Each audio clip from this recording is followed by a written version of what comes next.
नमस्कार साथियों, एक बार फिर से आपका स्वागत है हमारे YouTube चैनल जीके में। दोस्तों, आज हम आपके लिए एक बार फिर से जीके के अत्यंत ही महत्वपूर्ण 30 प्रश्न लेकर आए। यदि आपको यह वीडियो पसंद आए तो चैनल को जरूर सब्सक्राइब करिएगा, वीडियो को लाइक और शेयर करिएगा। दोस्तों, हम उम्मीद करते हैं कि आप 30 के 30 प्रश्नों के सही जवाब कमेंट बॉक्स में जरूर देंगे। तो चलिए दोस्तों, हम अपना पहला प्रश्न देखते हैं। हमारा पहला प्रश्न है कि भारत का राष्ट्रीय खेल कौन सा है। इम्पोर्टेंट प्रश्न है, यह पंजाब पुलिस में पूछा गया प्रश्न है, इसलिए आपको इसका आंसर कमेंट बॉक्स में जरूर देना है कि भारत का राष्ट्रीय खेल कौन सा है। बताइए यदि आपको इसका आंसर मालूम है कमेंट बॉक्स में। फुटबॉल, हॉकी, क्रिकेट या वॉलीबॉल, बताइए। जी दोस्तों, दूसरा is the right answer. Bharat का राष्ट्रीय खेल कौन सा है? हॉकी। हमारा अगला और दूसरे नंबर का प्रश्न है कि राष्ट्रीय मानवाधिकार दिवस कब मनाया जाता है। इम्पोर्टेंट प्रश्न साथियों, आपको इसको जरूर नोट कर लेना है क्योंकि 100% आपके अगले एग्जाम में पूछा जाने वाला प्रश्न है। क्योंकि हर एग्जाम में 1 या 2 क्वेश्चन हमारे दिवस से पूछे जाते हैं। हो सकता है यही प्रश्न उठाकर आपके एग्जाम में पूछ लिया जाए। बताइए कि राष्ट्रीय मानवाधिकार दिवस कब मनाया जाता है। 5 जून को, 21 जुलाई को, 10 दिसंबर को या 11 अगस्त को। जी दोस्तों, तीसरा द राइट आंसर 10 दिसंबर को हमारा राष्ट्रीय मानवाधिकार दिवस के रूप में मनाया जाता है। चलिए दोस्तों, अगला क्वेश्चन देखते हैं। हमारा अगला और तीसरे नंबर का प्रश्न है कि कथकली किस राज्य का लोक नृत्य है। इम्पोर्टेंट क्वेश्चन है। यह STET, जी दोस्तों, STET में पूछा गया प्रश्न है, सुपर टेट में। हो सकता है आपके अगले एग्जाम में भी यह प्रश्न पूछ लिया जाए क्योंकि हर एग्जाम में 1 या 2 क्वेश्चन हमारे लोक नृत्य से पूछ लिए जाते हैं। बताइए कि कथकली किस राज्य का लोक नृत्य है। कर्नाटक, तमिलनाडु, अरुणाचल प्रदेश या केरल। यह दोस्तों चौथा the right answer Kerala. Kathakali हमारा केरल राज्य का प्रसिद्ध लोक नृत्य है। हमारा अगला और चौथे नंबर का प्रश्न है कि मानव द्वारा सबसे पहले किस धातु का प्रयोग किया गया था। इम्पोर्टेंट क्वेश्चन है यह दोस्तों UPPET। यह दोस्तों UPPET में पूछा गया प्रश्न है कि मानव द्वारा सबसे पहले किस धातु का प्रयोग किया गया था। बताइए यदि आपको इसका आंसर मालूम है कमेंट बॉक्स में। लोहा, सोना, पीतल या तांबा। यह दोस्तों चौथा द राइट आंसर। मानव द्वारा सबसे पहले किस धातु का प्रयोग किया गया था। तांबा धातु का प्रयोग किया गया था। दोस्तों, यदि आपको ये वीडियो पसंद आ रहा हो तो चैनल को जरूर सब्सक्राइब कर लीजिएगा, वीडियो को लाइक कर दीजिएगा दोस्तों। और हाँ, हो सकता है कि आपको इनमें से कई प्रश्नों के उत्तर मालूम हो, इसलिए आपको कमेंट करके जरूर उन क्वेश्चनों के आंसर आपको देने हैं। और अंत में आपको ये जरूर बताना है कि आपने 30 में कितने सही जवाब दिए हैं। हमारा अगला और 5वें नंबर का प्रश्न है कि वसा में घुलनशील विटामिन कौन सी है। इम्पोर्टेंट क्वेश्चन है, यह हमारा दिल्ली पुलिस में पूछा गया प्रश्न है। जी हाँ दोस्तों, दिल्ली पुलिस में पूछा गया था, इसलिए इम्पोर्टेंट है, आप इसको नोट जरूर कर लीजिएगा। बताइए कि वसा में घुलनशील विटामिन कौन सी है। A और B और C, A और E, K और D। बताइए, कमेंट करके आपको जवाब देना है इसका कि वसा में घुलनशील विटामिन कौन सी है। जी हाँ दोस्तों, A और E। तीसरा द राइट आंसर A और E हमारी वसा में घुलनशील विटामिन है। हमारा अगला और 6वें नंबर का प्रश्न है कि आईने अकबरी पुस्तक के लेखक हैं। जी हाँ दोस्तों, हर एग्जाम में 1 या 2 क्वेश्चन हमारे पुस्तकों के लेखकों के नाम से पूछ लिए जाते हैं। हो सकता है आपके अगले एग्जाम में जिसमें आप बैठने वाले हैं उसमें यही पुस्तक का नाम पूछ लिया जाए। तो बताइए कि आईने अकबरी पुस्तक के लेखक क्या है। इम्पोर्टेंट है, आप नोट जरूर कर लीजिएगा इस क्वेश्चन को। बताइए कि आईने अकबरी पुस्तक के लेखक हैं अकबर, बाबर, शेरशाह या अबुल फजल। बताइए। जी दोस्तों, चौथा द राइट आंसर अबुल फजल जो है हमारे आईनी अकबरी पुस्तक के लेखक हैं। चलिए दोस्तों, अगला प्रश्न देखते हैं। हमारा अगला और 7वें नंबर का प्रश्न है कि आकाश में तारों के टिमटिमाते हुए दिखने का क्या कारण है। इम्पोर्टेंट क्वेश्चन है, यह हमारा पॉलिटेक्निक। जी दोस्तों, पॉलिटेक्निक में पूछा गया प्रश्न है, आप इसलिए नोट जरूर कर लीजिएगा इसको। पॉलिटेक्निक में पूछा गया था कि आकाश में तारों के टिमटिमाते हुए दिखने का क्या कारण है। बताइए कि आकाश में जो तारे दिखाई देते हैं वो हमको टिमटिमाते हुए दिखाई देते हैं, उसका क्या कारण है। प्रकाश का परावर्तन, प्रकाश का अपवर्तन, या ये दोनों कारण हैं, या इनमें से कोई भी कारण नहीं है। बताइए। जी दोस्तों, दूसरा द राइट आंसर प्रकाश का अपवर्तन। प्रकाश के अपवर्तन के कारण ही हमें आकाश में तारे टिमटिमाते हुए दिखाई देते हैं। वीडियो को लाइक जरूर कर दीजिएगा साथियों। हमारा अगला और 8वें नंबर का प्रश्न है कि बांग्लादेश का राष्ट्रगान किसने लिखा था। जी हाँ दोस्तों, इंपॉर्टेंट क्वेश्चन है, नोट जरूर करते चलिएगा हर क्वेश्चन को। और यदि आपको इसका आंसर मालूम है तो कमेंट बॉक्स में फटाक से करके बताइए कि बांग्लादेश का राष्ट्रगान किसने लिखा था। सुरेंद्र नाथ पाल ने, रविन्द्रनाथ टैगोर ने, उर्मिला शाह ने या बंकिम चंद्र चटर्जी ने। बताइए। जी हाँ दोस्तों, दूसरा is the right answer. Rabindranath Tagore ने हमारे बांग्लादेश का राष्ट्रगान लिखा था। हो सकता है आपको इसमें से कई आंसर मालूम हो, तो आपको उनके जवाब फटाक से कमेंट करके आपको बताने हैं। हमारा अगला और 9वें नंबर का प्रश्न है कि बांग्लादेश की मुद्रा कौन सी है। जी हाँ दोस्तों, इम्पोर्टेंट क्वेश्चन है, कई बार एग्जाम में ऐसे प्रश्न पूछ लिए जाते हैं। बताइए कि बांग्लादेश की मुद्रा कौन सी है। डॉलर, रुपया, यूरो या टाका। यह दोस्तों चौथा ही द राइट आंसर, बांग्लादेश की मुद्रा है टाका। हमारा अगला और 10वें नंबर का प्रश्न है कि वाल्मीकि द्वारा रचित रामायण में कितने श्लोक है। जी हाँ दोस्तों, हमारे हर हिंदू भाई, जितने हमारे हिंदू भाई देख रहे हैं इस प्रश्न को, उनको इनका आंसर मालूम होगा। तो आप लोग फटाक से कमेंट करके बताइए कि वाल्मीकि द्वारा रचित रामायण में कितने श्लोक हैं। यह दोस्तों सभी हिंदू भाइयों को मालूम होगा, इसलिए 100% इसका जवाब कमेंट बॉक्स में दीजिए। यह क्वेश्चन हमारा टीजीटी, जी हाँ दोस्तों, जिनका संस्कृत विषय था उनमें यह प्रश्न पूछा गया था टीजीटी में कि वाल्मीकि द्वारा रचित रामायण में कितने श्लोक हैं। 22,000 श्लोक, 24,000 श्लोक, 11,000 श्लोक या 7,000 श्लोक। बताइए। जी हाँ दोस्तों, दूसरा द राइट आंसर 24,000 श्लोक। 24,000 श्लोक है हमारे रामायण में। चलिए दोस्तों अगला प्रश्न देखते हैं। हमारा अगला और 11वें नंबर का प्रश्न है कि वायुमंडलीय दाब मापा जाता है। जी हाँ दोस्तों, इम्पोर्टेंट क्वेश्चन है, कई बार एग्जाम में यह प्रश्न पूछा गया, इसलिए आपको नोट जरूर करना है। बताइए कि वायुमंडलीय दाब मापा जाता है रिक्टर, बैरोमीटर, थियोफैक्टर या सोनार द्वारा। इम्पोर्टेंट क्वेश्चन है, नोट जरूर करते चलिएगा। जी दोस्तों, दूसरा द राइट आंसर, वायुमंडलीय दाब हमारा बैरोमीटर द्वारा मापा जाता है। चलिए दोस्तों अगला प्रश्न देखते हैं।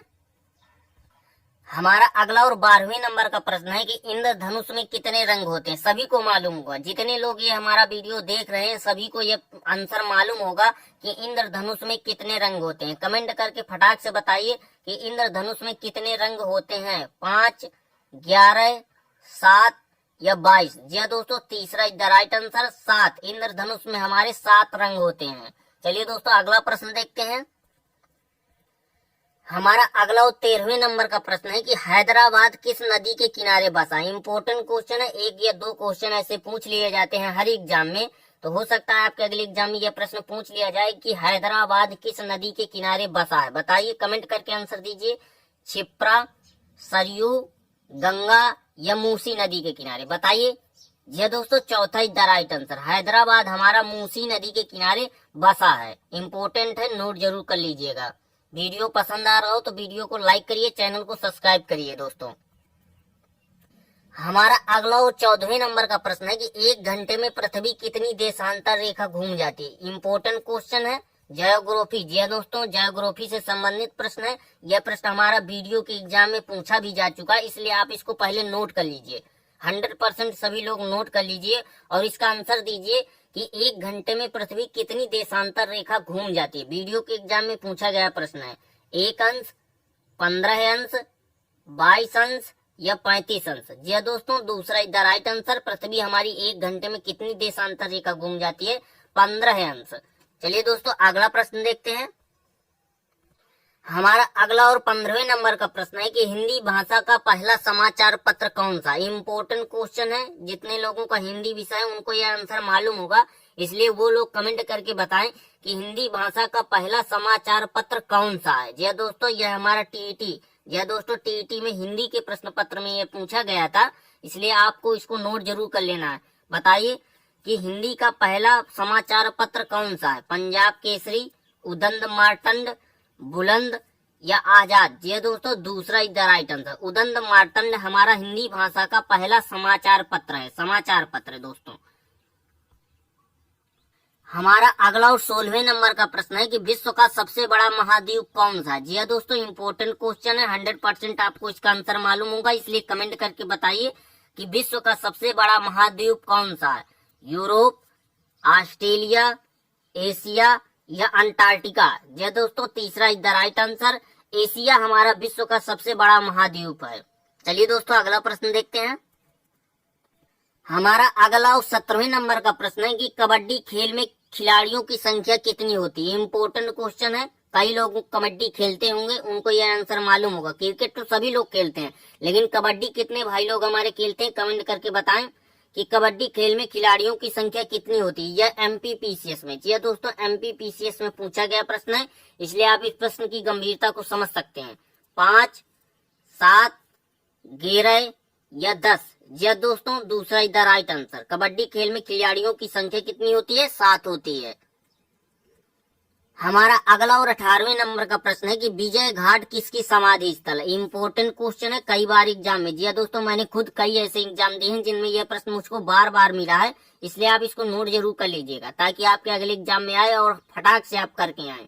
बताइए कि विजय घाट किसकी समाधि स्थल है। महात्मा गांधी की, जवाहरलाल नेहरू की, लाल बहादुर शास्त्री की या सरदार वल्लभ भाई पटेल की। जी दोस्तों तीसरा is the right answer, Lal Bahadur Shastri की। विजय घाट लाल बहादुर शास्त्री की समाधि स्थल है। आपका सिलेक्शन पक्का होगा। आप सभी लोग लगे रहिए, 100% मेहनत करते रहिए, एक न एक दिन आपको सफलता जरूर मिलेगी।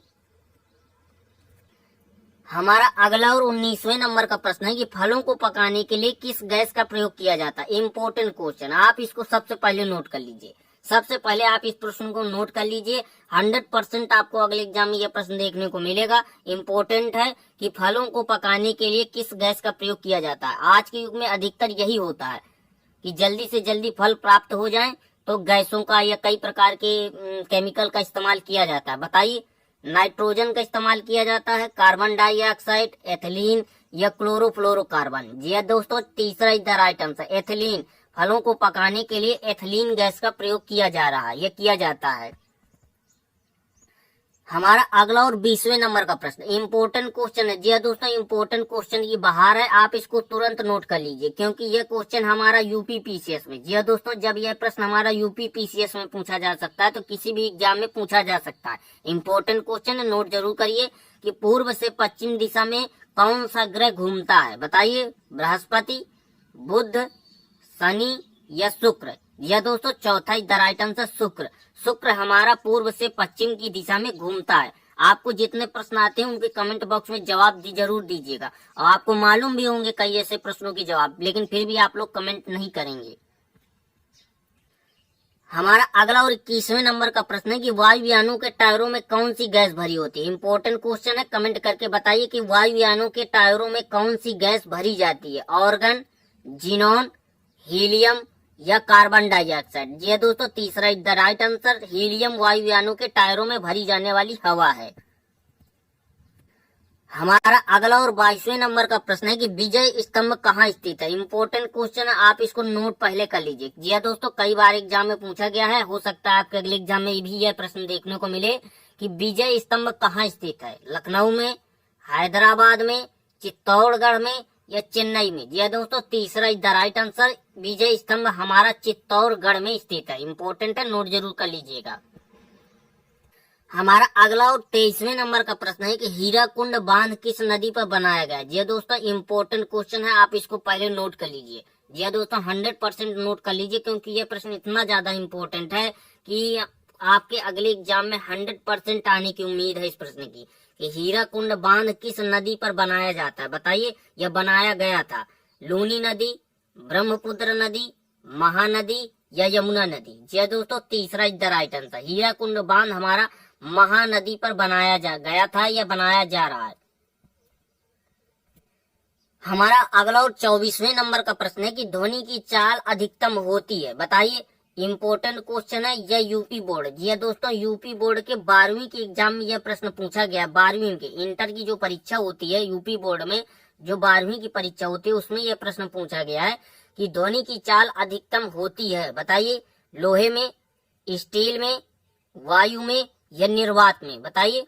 जी दोस्तों दूसरा इज द राइट आंसर, ध्वनि की चाल सबसे अधिकतम किसमें होती है, स्टील में होती है। इंपॉर्टेंट क्वेश्चन है, नोट जरूर कर लीजिएगा। हमारा अगला और 25वें नंबर का प्रश्न है कि ध्वनि की तीव्रता किसमें मापी जाती है। इंपॉर्टेंट क्वेश्चन है दोस्तों, आपको 100% इसका आंसर मालूम होगा। जितने लोग साइंस साइड से रहे हैं उनको तो ये आंसर मालूम होगा 100% कि ध्वनि की तीव्रता किसमें मापी जाती है, किलोमीटर में, न्यूटन में, कैलोरी में या डेसिबल में। जी हाँ दोस्तों, चौथा इज द राइट आंसर। ध्वनि की तीव्रता को डेसिबल में मापा जाता है। इंपॉर्टेंट है, नोट जरूर करते चलिएगा हर क्वेश्चन को। हमारा अगला और 26वें नंबर का प्रश्न है कि ऑस्ट्रेलिया का राष्ट्रीय पशु है। इंपॉर्टेंट क्वेश्चन है, बताइए। एक या दो क्वेश्चन है ऐसे हमारे एग्जाम में पूछ लिए जाते हैं कि ऑस्ट्रेलिया का राष्ट्रीय पशु कौन सा है, चीता, कंगारू, हाथी या भालू। बताइए कमेंट करके। जी दोस्तों, दूसरा राइट आंसर कंगारू। ऑस्ट्रेलिया का राष्ट्रीय पशु कौन है, कंगारू। और हमारे देश का राष्ट्रीय पशु है चीता। इसी तरह ऑस्ट्रेलिया का राष्ट्रीय पशु कौन है, कंगारू है। चलिए दोस्तों, अगला प्रश्न देखते हैं। यदि आप पहली बार हमारे चैनल पर आए हैं तो चैनल को सब्सक्राइब जरूर कर लीजिएगा और वीडियो को लाइक कर दीजिएगा यदि वीडियो पसंद आया है। हमारा अगला और 27वें नंबर का प्रश्न है कि ऐसा कौन सा पेड़ है जिसकी लकड़ी नहीं होती। इंपॉर्टेंट क्वेश्चन है, 100% आपको इसका आंसर मालूम होगा, इसलिए कमेंट करके बताइए कि ऐसा कौन सा पेड़ है जिसमें लकड़ी नहीं होती। सेब, संतरा, केला या अंगूर। या दोस्तों, तीसरा द राइट आंसर केला। केला हमारा एक ऐसा पेड़ है जिसमें लकड़ी नहीं होती। हमारा अगला और 28वें नंबर का प्रश्न है कि फूलों की घाटी कहाँ पाई जाती है। इसको तो आप पहले ही नोट कर लीजिए, 100% आपके अगले एग्जाम में यह प्रश्न देखने को मिलेगा। यह प्रश्न पूछा भी जा चुका है। जी हाँ दोस्तों, टीईटी। जी हाँ दोस्तों, टीईटी के एग्जाम में यह प्रश्न पूछा जा चुका है कई बार। हो सकता है आपके अगले एग्जाम में भी उठाकर पूछ लिया जाए। आपको इसका आंसर कमेंट बॉक्स में जरूर देना है कि फूलों की घाटी कहाँ पाई जाती है, केरल में, कर्नाटक में, असम में या उत्तराखंड में। यह दोस्तों, चौथा इज द राइट आंसर। फूलों की घाटी हमारी उत्तराखंड में पाई जाती है। हमारा अगला और 29वें नंबर का प्रश्न है कि रैम का फुल फॉर्म है। यह दोस्तों, एक या दो क्वेश्चन हर एग्जाम में, एक या दो क्वेश्चन कंप्यूटर से रिलेटेड पूछ लिए जाते हैं। इसलिए हो सकता है आपके अगले एग्जाम में यही प्रश्न पूछ लिया जाए कि रैम का फुल फॉर्म है। जी दोस्तों, RAM रैम का फुल फॉर्म है। बताइए। जी दोस्तों, चौथा इज द राइट आंसर। चौथा is the right answer, random access memory. जी दोस्तों, रैंडम एक्सेस मेमोरी रैम का फुल फॉर्म होता है। हमारा अगला और 30वें नंबर का, जी दोस्तों, अंतिम प्रश्न है, ओजोन परत क्षय का मुख्य कारण कौन सी गैस है। इंपॉर्टेंट क्वेश्चन है, देख लीजिएगा। यह प्रश्न आपके एग्जाम में 100% आएगा, इसलिए आप इसको नोट जरूर कर लीजिए। वीडियो पसंद आया तो वीडियो को लाइक कर दीजिए। पहली बार आए तो चैनल को सब्सक्राइब जरूर कर लीजिएगा कि ओजोन परत क्षय का मुख्य कारण कौन सी गैस है। बताइए।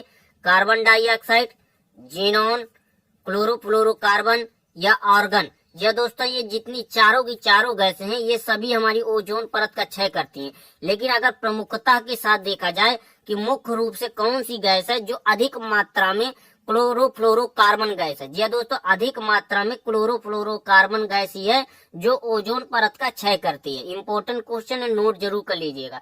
क्लोरोफ्लोरोकार्बन बहुत ही अत्यंत ही जहरीली गैस है जो आपकी रेफ्रिजरेटर, जी दोस्तों, फ्रिजों में पाई जाती है। यह गैस ओजोन परत की क्षय का मुख्य कारण है। नमस्कार साथियों, आज का यह हमारा वीडियो यहीं पर समाप्त होता है। वीडियो को लाइक जरूर करिएगा, चैनल को सब्सक्राइब करिएगा दोस्तों। नमस्कार।